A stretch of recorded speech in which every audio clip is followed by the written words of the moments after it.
your dream exam, the IP MAT Indore 2026 exam, which takes you to your dream institute IIM Indore for your UG course, is just some days away. That is May 4th. अब हमारे लिए ये बहुत ज्यादा जरूरी है समझना कि हम इस एग्जाम के लिए एक्चुअली रेडी भी हैं कि नहीं, और ये हमको कैसे समझ में आएगा जब हम सही तरीके से हमारी प्रेपरेशन को ऑडिट कर पाएंगे। हमारे लिए ये समझना बहुत ज्यादा जरूरी है कि हम जिस तरीके से प्रेपरेशन कर रहे हैं क्या वो सही तरीका है एंड क्या वो हमें इस प्लेस पे रख पा रहा है जिसके बेसिस पे हम आईपी मैट एग्जाम को May 4th को लिख के क्रैक कर पाए and next year IIM Indore के टॉपर बन पाए।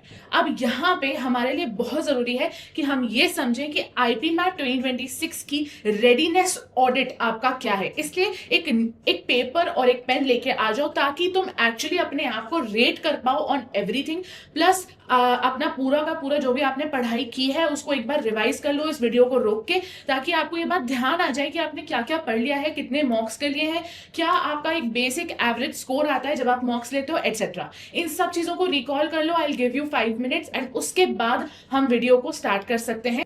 सबसे पहला मेट्रिक है कि are you still learning new concepts from scratch, क्योंकि अगर आप ऐसा कर रहे हैं, if yes then you are not ready. अगर आपका कोई भी कॉन्सेप्ट ऐसा बच गया है जो आपने बिल्कुल भी प्रिपेयर नहीं किया है, तो इसका मतलब यह है कि आप एक बेयर मिनिमम पे भी नहीं आ पाए हैं, मतलब आप अपना बेसिक सिलेबस भी नहीं कंप्लीट कर पाए and there are not a lot of days left. तो इसीलिए ये एब्सोल्युटली एक रेड फ्लैग है एंड आपको इसको जैसे भी किसी भी तरीके से सॉल्व करना ही पड़ेगा इन द नेक्स्ट, मतलब इन दिस वीक इटसेल्फ। अगर आपने इस वीक में इस चीज को सॉल्व नहीं किया तो इसके बाद आप समझ लो कि आपकी जो नैया है वो डूब चुकी है। सेकेंड थिंग इज, अगर आपको बिल्कुल भी स्क्रैच से कोई भी टॉपिक नहीं पढ़ना पड़ रहा है, मतलब आप एलिजिबल हो to be the top 10 AIRs and I know that most of you have already completed your syllabus and I am very very happy for you, but most जिन लोगों ने नहीं किया है सिलेबस अभी तक कंप्लीट,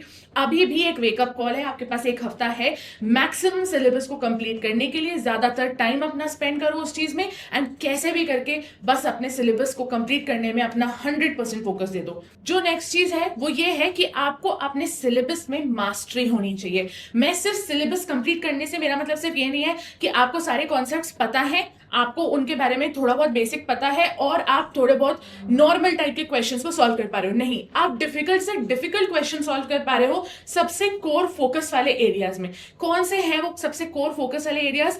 अरिथमेटिक, जिसमें percentages, profit and loss, TSD and time and work आता है। ये सारे ही ये कोर फोकस वाला एरिया है। अगर आपने इसको बहुत अच्छे से प्रैक्टिस नहीं कर लिया है एंड इसके डिफिकल्ट से डिफिकल्ट क्वेश्चंस को प्रैक्टिस नहीं कर लिया है, तो समझ लो you are not yet ready for the exam. The second thing is algebra, जिसमें लीनियर इक्वेशन, क्वाड्रेटिक्स, इनइक्वालिटीज आता है। ये भी आपके लिए करना बहुत जरूरी है क्योंकि एक अच्छा अमाउंट ऑफ पेपर होता है, मतलब ये अच्छा खासा वेटेज वाला टॉपिक है। थर्ड इज नंबर सिस्टम, जिसमें डिविजिबिलिटी, रिमाइंडर्स, बेसिक्स, ये सब चीजें आती हैं। आपको इसको भी कंप्लीट करना है, जबकि ये काफी ज्यादा इजी टॉपिक है। फिर भी मैं आपको इस चीज के लिए पुश करूंगी कि आप इसको अगर एक बार याद नहीं है, समझ में नहीं आता, इसमें क्वेश्चंस में गलतियां हो जाती हैं, तो जाके जल्दी से रिवाइज कर लो ताकि ये एकदम आपका स्ट्रॉन्ग जोन बन जाए। क्योंकि ये क्वेश्चंस जो होते हैं ये अक्सर आपको सिर्फ और सिर्फ मैथ्स में ही नहीं, आपको लॉजिकल रीजनिंग में भी थोड़ा बहुत मदद करते हैं।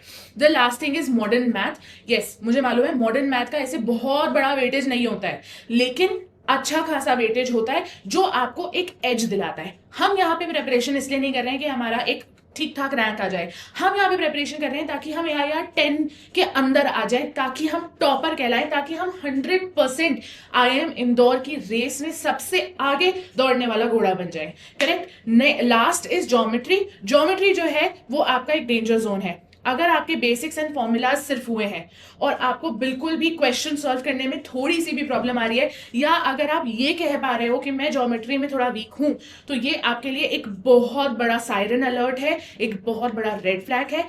Get over it. जल्द से जल्द ज्योमेट्री को अपना स्ट्रॉन्ग जोन बनाने की कोशिश करो। The next thing is verbal. देखो, वर्बल में हमको मतलब हमको कोई बहुत ज्यादा हेल्प नहीं लगती है, वर्बल में हमको बहुत ज्यादा कोई प्रैक्टिस नहीं लगती है, वर्बल में हमको बहुत ज्यादा बेसिक्स नहीं पढ़ने पड़ते हैं कि बैठ के रट रहे हैं, परेशान हो रहे हैं, एक क्वेश्चन कर रहे हैं, लेकिन वर्बल में हमारी कमांड बहुत अच्छी होनी चाहिए। This is a two fold thing, क्योंकि वर्बल में अगर आपकी कमांड अच्छी होगी पेपर के लिए, जब आप VARC के लिए पढ़ रहे हो, तो आपके लिए बहुत अच्छा होगा क्योंकि आप मार्क्स गेन कर पाओगे।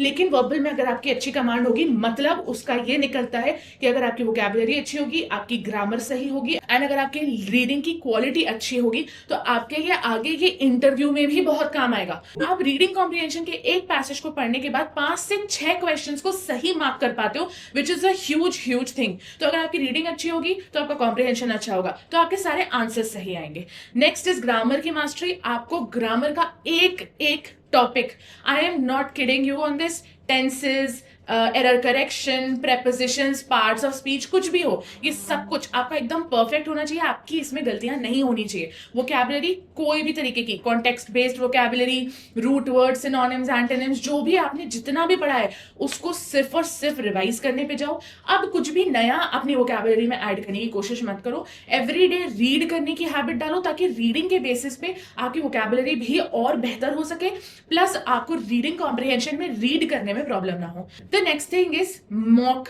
टेस्ट के बेंचमार्क्स। ये नॉन नेगोशिएबल है।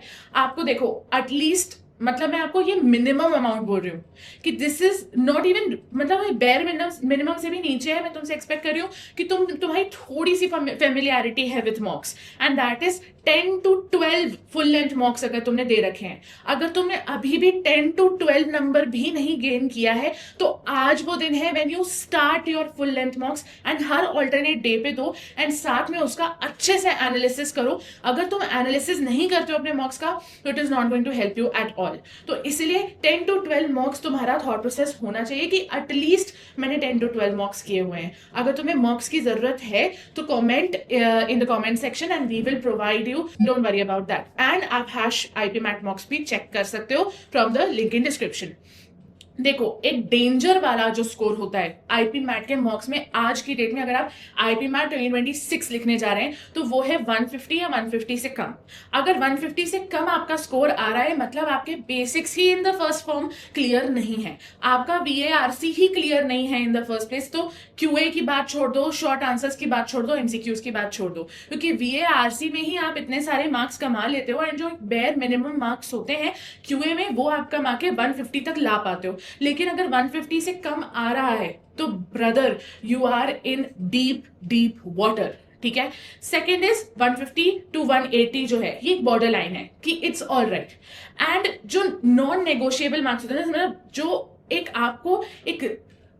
जो आपको एक लेवल पे लेके जाते हैं कि हो सकता है कि आपका आईपी मैट क्लियर हो जाए। मैं यहाँ पे AIR 1 to 10 की बात नहीं कर रही हूँ क्योंकि AIR 1 to 10 तो 290 तक मार्क्स आते हैं, लेकिन अगर आपके 180 या 180 से ऊपर मार्क्स आ रहे हैं तो there is a safe zone जो आपने अपने लिए क्रिएट कर लिया है। एंड अगर आप इस ये जो 180 का स्कोर है अगर इसको कंसिस्टेंटली फॉलो कर पा रहे हैं तो it is absolutely great for you. अब देखो, टारगेट आपका क्या होना चाहिए पर सेक्शन, वो मैं आपको बता देती हूँ। शॉर्ट आंसर टाइप क्वेश्चन में आपका टारगेट होना चाहिए एटलीस्ट 20 to 28। मैं एटलीस्ट इसलिए बोल रही हूँ क्योंकि ये मिनिमम है to be eligible to crack IPMAT exam and get to IIM Indore. जो लास्ट रैंक वाला पर्सन IIM इंदौर जाता है उसके हिसाब का मैं आपको स्कोर बता रही हूँ, इससे आपको ऊपर ही कोशिश करनी है, ठीक है।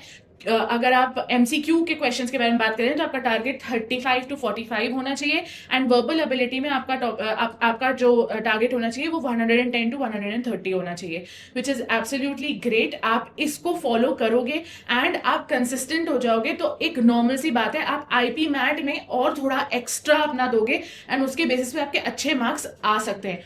Let's move on and understand the tale of two aspirants, ठीक है। ये एक डायग्नोस्टिक्स टाइप का है, इसको आप बहुत अच्छे से समझिए एंड इसको लिख के अपने आगे या फिर तो टिक या लगाइए या फिर तो क्रॉस लगाइए।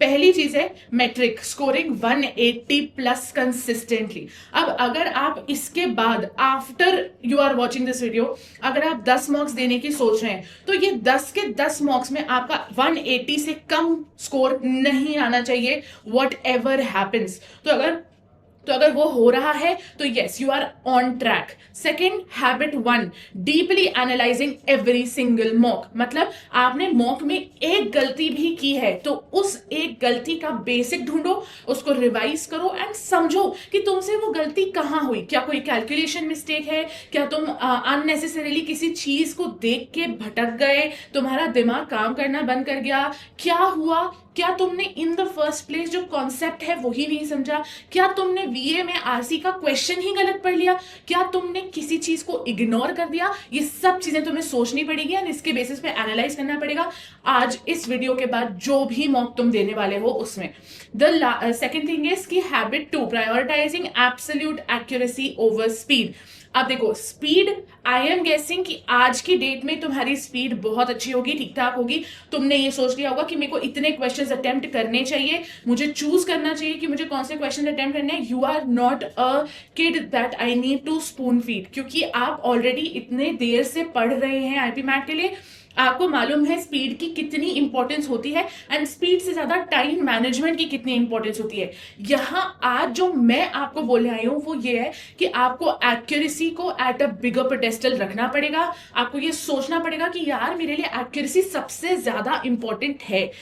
Habit 3 is weak areas are identified and under strict control. अगर आपका कोई वीक एरिया है, जैसे मैं आपको बताती हूँ, मेरा एक स्टूडेंट था जिसको मॉडर्न मैथ में कुछ भी नहीं समझ में आता था, तो उसने उस वीक एरिया में ये समझ लिया था कि यहां अगर मैं टाइम लगाऊंगा भी तो it is not going to help me a lot, तो उसने उसमें अननेसेसरी टाइम डालना भी बंद कर दिया। वो बेसिक क्वेश्चंस को करने की कोशिश करता था, इवन अगर वो सॉल्व करने की कोशिश कर रहा है तो एक लिमिटेड टाइम देता था उसको, और नहीं बन रहा है क्वेश्चन तो फिर उसको छोड़ के आगे बढ़ जाता था। As easy as that. अब क्या मिस्टेक्स आप कर सकते हो? पहली बात तो मॉक एनालिसिस ही इग्नोर कर दिया। सेकेंड कि आपने एग्जैक्ट सेम मिस्टेक जो मॉक 1 में की थी वही आप मॉक 12th या मॉक 30th या मॉक 40th पे भी कर रहे हो, तो it is a very very problematic situation. Last is कि आप अगर ब्लाइंडली 100% सिलेबस के कंप्लीशन को चेज कर रहे हो कि कुछ भी हो जाए, चाहे कुछ वीक है चाहे कुछ स्ट्रांग है, आई डोंट केयर, मुझे सिर्फ और सिर्फ ये कोशिश करनी है कि सिलेबस में 100% टॉपिक सारे कंप्लीट हो जाएं, then you are absolutely on the wrong track. इसलिए कोशिश करो कि सही ट्रैक पकड़ो, सही क्वेश्चंस को चूज करो, सही टॉपिक्स को चूज करो, वीक एरियाज के ऊपर अननेसेसरीली बहुत ज्यादा टाइम वेस्ट मत करो।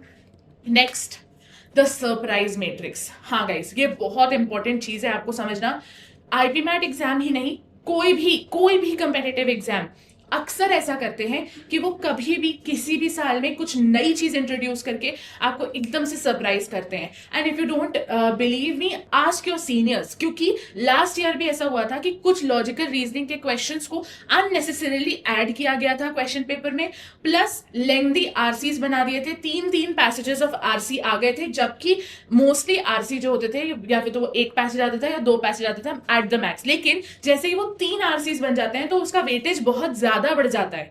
तो इसलिए अगर आपकी रीडिंग अच्छी नहीं है और अगर आपके पेपर में आउट ऑफ नोवेयर ज्यादा आरसी आ जाता है तो आपके लिए एक बहुत बड़ी प्रॉब्लम हो जाएगी। एंड वहां जाके बहुत ज्यादा पैनिक करने से बेटर है कि आप ये सोच के जाओ कि नहीं, I am ready for the worst. Correct. And unpredictable quant के लिए भी रेडी रहना कि unnecessary highly erratic difficulty spikes दे रहे हैं।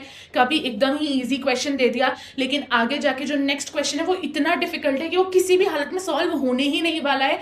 आप चाहे कितनी भी मेहनत कर लो, कोई भी क्वेश्चन अगर सॉल्व नहीं हो रहा है, कोई भी क्वेश्चन में अगर बहुत ज्यादा प्रॉब्लम हो रही है तो उसको बाद के लिए छोड़ के आगे बढ़ जाओ, सारा क्वेश्चन पेपर कंप्लीट कर लो, उसके बाद उसके पास वापस आना। याद रखना, ये जो हाईली इरेटिक डिफिकल्टी स्पाइक्स वाले क्वेश्चंस होते हैं ये सिर्फ और सिर्फ आपका टाइम वेस्ट करने के लिए क्वेश्चन पेपर में डाले जाते हैं, ये चेक करने के लिए कि आप इतने स्मार्ट हो कि नहीं कि आप इस तरीके के क्वेश्चंस को स्किप कर पाओ।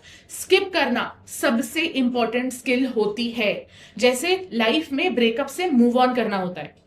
अब मैं आपको आपके नेक्स्ट 18 डेज का एक प्लेबुक देने वाली हूं। It is a protocol that you have to follow. Let's understand.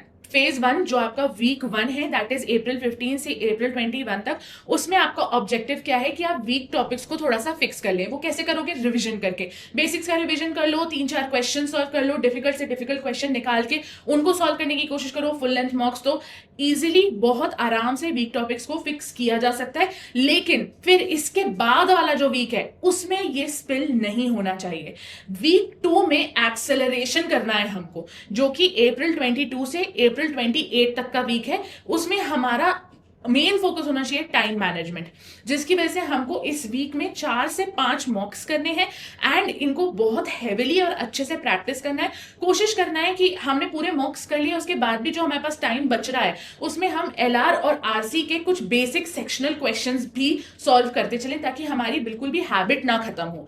जो लास्ट थिंग है इसकी, पीक स्टेट जो है आपका द फेज 3 जो कि है अप्रैल 29 से मई 3 तक, उसमें हमारा ऑब्जेक्टिव सिर्फ और सिर्फ कॉन्फिडेंस लाना और अपनी पढ़ाई को स्टेबलाइज करना है। तो रिवीजन करो, लाइट मॉक्स दो एंड कोई भी नया टॉपिक इंट्रोड्यूस मत करना from April 29 to May 3। Actually तुमको आज से ही ये बात बिल्कुल दिमाग में बसा लेनी चाहिए कि I am not going to introduce any new topic in my study plan. ठीक है, अब देखो 24 आवर ऑपरेशन साइकिल आपकी कैसी होनी चाहिए। मैं आपको मॉर्निंग से इवनिंग तक का एक आइडियल रूटीन बता देती हूं, जो कि AIR 1 Nikhilesh and AIR 7 follow किया करते थे। पहली चीज है, मॉर्निंग में आपको 2 to 3 आवर्स लगाने हैं फॉर क्वांट प्रैक्टिस, जिसमें मिक्स्ड टॉपिक्स होने चाहिए, प्लस उसमें बहुत ही ज्यादा स्ट्रिक्ट रिस्ट्रिक्शंस होने चाहिए कि आप सिर्फ और सिर्फ वीक एरियाज के ऊपर फोकस कर रहे हो, क्योंकि morning is the best time. जब आप अपने वीक एरियाज के ऊपर काम करोगे तो उससे आपको एक्चुअली कुछ मिलेगा। Second is afternoon. आफ्टरनून में अगेन आपको 2 घंटे देने हैं जिसमें आप आरसी प्रैक्टिस कर रहे हो। कोशिश करो कि एग्जाम लेवल बहुत डिफिकल्ट आरसीज हो। अगर आपके पास ऐसा कुछ भी मटेरियल प्रैक्टिस करने के लिए नहीं है तो जाओ from the link in description to AIR 1 command centre and वहां पे आपको बहुत कुछ मिल जाएगा। एक बार चेक तो करके देखो। एंड इसके अलावा आपको एरर लॉग भी मेंटेन करना है ड्यूरिंग द आफ्टरनून टाइम, कि आपने जो भी प्रैक्टिस किया है आज क्वांट में एंड आरसी प्रैक्टिस जो किया है उसमें आप एरर लॉग क्रिएट कर सको एंड उसको रिव्यू कर सको। The last thing is evening में 2 to 3 आवर्स जो है वो आपके बहुत ही क्रिटिकल जोन है, जहां पे आपको सेक्शनल टेस्ट देना है या फुल लेंथ मॉक देना है एंड उसका डीप एनालिसिस करना है। ये 2 to 3 आवर्स स्पिल होके 4 आवर्स तक भी हो सकते हैं, because this is the time अगर आपने आईपी मैट की प्रेपरेशन को अपना फुल जोन में मेहनत नहीं की, आपने अपने फुल जोन में आईपी मैट की प्रेपरेशन के लिए लड़ाई नहीं की, तो वहां पे टोटली ये जो आपने इतना लंबा ऑपरेशन किया है, एक पूरे साल का आपने अपना एफर्ट डाला है into cracking this exam, that will go in waste. देखो 3 बहुत इंपॉर्टेंट रूल्स को ध्यान रखो कि पहली बात तो selection is greater than attempts. अच्छे क्वेश्चन सिलेक्ट करो जो तुमसे बनते हैं, जिसमें तुमको पक्का है कि यहाँ पे सही आंसर आएगा एंड उनको सिर्फ अटेम्प्ट करो। Second is accuracy over speed and last is mock analysis का ही इक्वल होता है रैंक मल्टीप्लायर। अगर तुम मॉक एनालिसिस नहीं कर रहे हो तो तुम समझ लो कि तुम्हारा रैंक जो है वो अब स्टैग्नेंट हो गया है, अब इसके ऊपर नहीं बढ़ पाएगा। And that's all guys. If you need any help just comment and I will be there to answer you and I will see you next time. Until then, take care and have a great exam. All the best.